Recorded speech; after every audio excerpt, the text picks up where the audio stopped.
Hello and welcome to State Scoop TV. I'm Jake Williams. Here our guest is Phil Bertolini. He's the Deputy County Executive and Chief Information Officer for Oakland County, Michigan. How you doing, Phil? Great. How are you today? I'm doing great. So happy to have you here.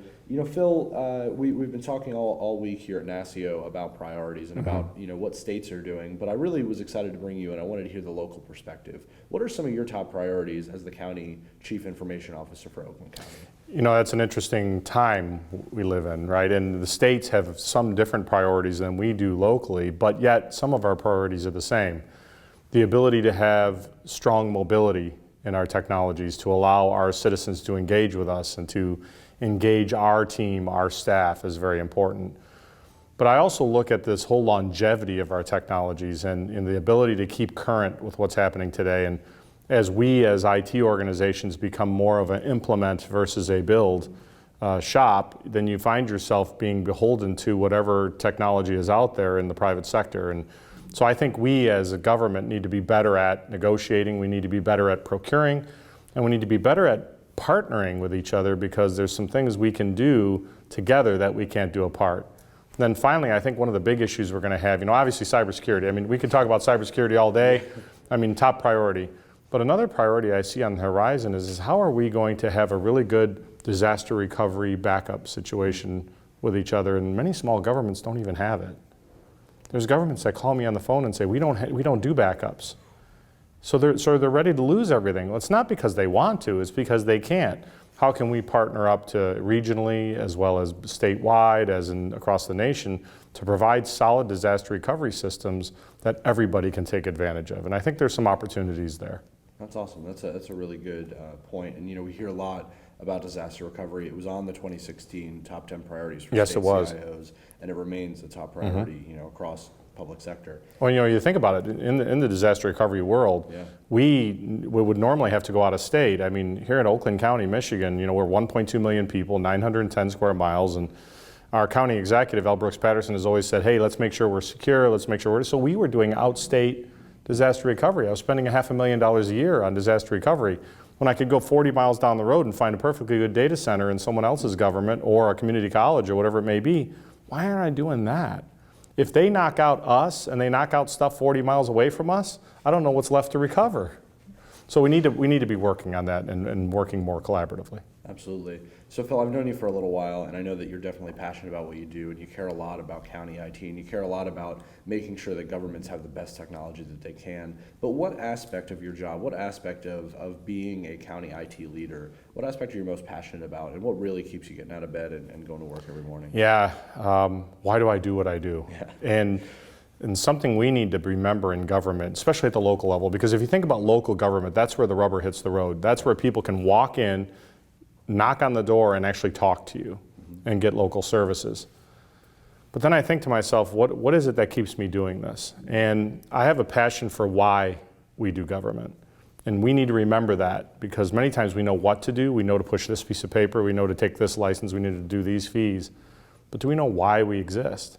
We exist to serve and help the people. And I think that's what I'm passionate about. Everything that we do from an IT perspective in Oakland County is to enable the government to be able to provide the best services and the most quality enabled services available for the citizenry. We're helping people every day. And I think about the opportunities I've had over my career to go ahead and go elsewhere and maybe go to the private sector and maybe sell X or sell Y, and I believe in what I do and why I do it. And I think in government we need more of that. You have a younger generation that's coming out of college today, the millennials, and they want to make a difference in the world. Where else can you make a difference than in government? In local government, state government, federal government, they can make a difference. Now, they're not going to be able to slide down a slide, or they're not going to be able to bring their dog to work, or they're not going to be able to do some of the things that they can in some of these more modern tech companies. But what we can provide them is an innovative place to work, a quality place to work, and they can still go home and actually have dinner with their family at night. So I love what I do, and I've been doing it now for 28 years. I've been 16 years as the IT director and CIO, and I'm passionate about it because I believe we make a difference. And I think that's important. Now, you asked the question, what keeps me up at night? And obviously we've got to be careful what we say here, we're on video, but the big thing is the ability to be attacked and corrupted by an outside community so quickly. And no matter what walls we put in place, and no matter what we do by hiring the most skilled CISOs and IT professionals, we're going to get hit eventually. And that's the call I don't want to receive. You know, the call that our servers are down and we're working to bring them back up, I can live with that. The call that we're down and we don't know why, that's what we can't live with. I think that is by far the nightmare of most CIOs. Yeah, absolutely. And, you know, I mean, Oakland County is one of the bigger counties in the country. You know, you have that metropolitan area there. You know, I mean, how would you say that Oakland County has really been at the forefront of how counties innovate? You know, being big is one thing. Having the ability to innovate and strategically plan for that innovation is another. And I think what we've done that's different is we've been actually sharing services with local governments for over 40 years. It started with public safety and assessment and tax and mainframe technologies, and we put dumb terminals out in local communities so they could use the system instead of having to buy their own. So I think what makes us different is that we know how to work with each other. We know that the borders and the fake government lines don't really matter when it comes to delivering service. And our county executive has embraced that. Our board of commissioners has embraced that. And it's allowed us to launch forward into shared services where many local governments dare to go. And some local government CIOs ask me the question, why are you doing this? Why are you investing and providing technologies to all these other governments? Because it's the right thing to do. And some governments can't afford it on their own, and we need to be there to help do that. And I think that's what makes us different. We don't just look at ourselves. We look at, if we build something for ourselves, how can others use it? How can locals use it? How, you know, cities, villages, and townships, how can they use it? And that drives us to just do more collaborative things. Technology today can do just about anything. And there's a technology for whatever purpose we need it for. The question is how are we going to use it? How is it going to benefit the people that we serve? And by the way, how many partners can I bring in to help defer the cost, and how many can learn from each other? And I think that's what makes us different. And we're innovative because we choose to be innovative. And some people, I'm going to give you a quick story. So I started something with our employees at IT. It's called Learn Every Day.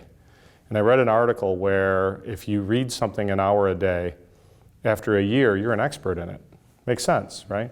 So I said, why don't we just learn something every day? So I went to my employees in front of a whole staff meeting and said, please, I want you to go learn something every day, and I don't care what it is. You can watch a TED video, you can go out on a website, you can read part of a book, whatever it is, just learn something. And there was silence. And I asked myself, why? You know, in my head, I'm like, oh, I just, you know, dropped a big old bomb here.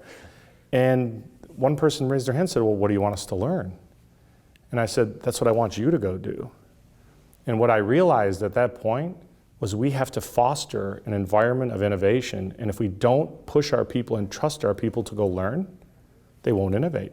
They'll do what they do every day, which is a phenomenal job, by the way. I stack my team up against anybody in the country. But they're doing their everyday job, and they get so caught up in that, they forget sometimes they have to look out at the world and say, what is there for me to learn? And I think that's a story and a reminder that innovation is important, and we have to foster that in our organizations. That's so it's what we choose to do. Yeah. You know, and we have to do it, but we choose to do it. Those that choose to just keep the lights on and the doors open, that's what you will do every day. Well, so and on that note, I mean, this is kind of the last question, but you know, we talk about innovation and we use that word. What does it really mean when you apply it? And I think you alluded to it, but elaborate a little more. Tell me, what do you really think of when you're talking about innovating, and how are you guys trying to use that innovation to change the game? Yeah, and that's you know, because what was the definition of innovation, right? And when cloud computing came out, it said, what's the cloud? You know, and there was 9 different definitions, and you had a number of other terms that came out. And we're a really good business for that, aren't we? We just kind of repackage things like the cloud. Well, that was a mainframe before. If you remember, it was a centralized computing with distributed computing. So, okay, we've done that. And then you have big data, which is another one of my favorites. And while we were doing data warehousing in the mid-90s, now we have a capability of doing it at a larger scale. Innovation. What does innovation really mean? And it's a struggle sometimes. And I told that story about my staff for a very important reason. They know what it takes to innovate. They just have to be unlocked. And innovation can come from so many different sources. I remember the story about the World Wide Web, and I don't know if you've seen the video Simon Sinek, How Great Leaders Inspire Others. No. Go on TED and watch that. And he talks about the why instead of the what. But he talks about Sir Timothy Berners-Lee, who really invented the World Wide Web, and others will say it was Al Gore and others, but we understand it. But it took 10 years for that to come to light, because it was a series of innovations that collided together to create that major innovation, the World Wide Web. And I think about that every day now when I'm talking with my staff, or my staff has ideas, or they're working on a project. What are those nuggets of innovation that are happening, and what do we need to bring forward, and what do we need to cultivate? So what does innovation mean to us? It means think about things that you've never thought about before. Apply real-world examples. Read. Look at what's going on in the world. By the way, steal from other governments. And I say that with a big hug for them, because if they do something really well, why are we trying to reinvent it? But then put our own spin and put our own take on that, and how it's going to mean, what it's going to mean for our people. That's innovation. The ability to change lives, we can do that. And the other piece of this is we have to remember it's just technology on one side, and I don't mean to offend my technology friends, but it's about the people. And if we can get people to innovate and think differently, and then apply the appropriate technology to make that happen, we will spark innovation. Now, not all innovations become operational. There's the story of the frontiersmen and the settlers, right? And the frontiersman runs off and finds all these new technologies and wants to do these really cool things. And then you get back and the settlers are going, now what do I do with it? How does it fit in my architecture? How does it fit with other technologies that we have? How does it fit in our rules and process? In your organization, you need both. So the frontiersman can go off and innovate or find new things, but then the settlers have to make it all work and make it stay alive and make it functional. And then the settlers also are innovating unique ways to take a unique technology and make it a reality.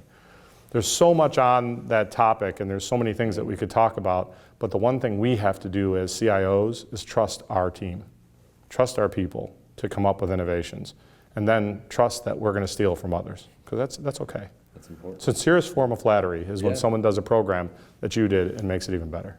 That's awesome. Well, Phil, thanks so much for being with us. Thanks for the Happy to great be here. answers today.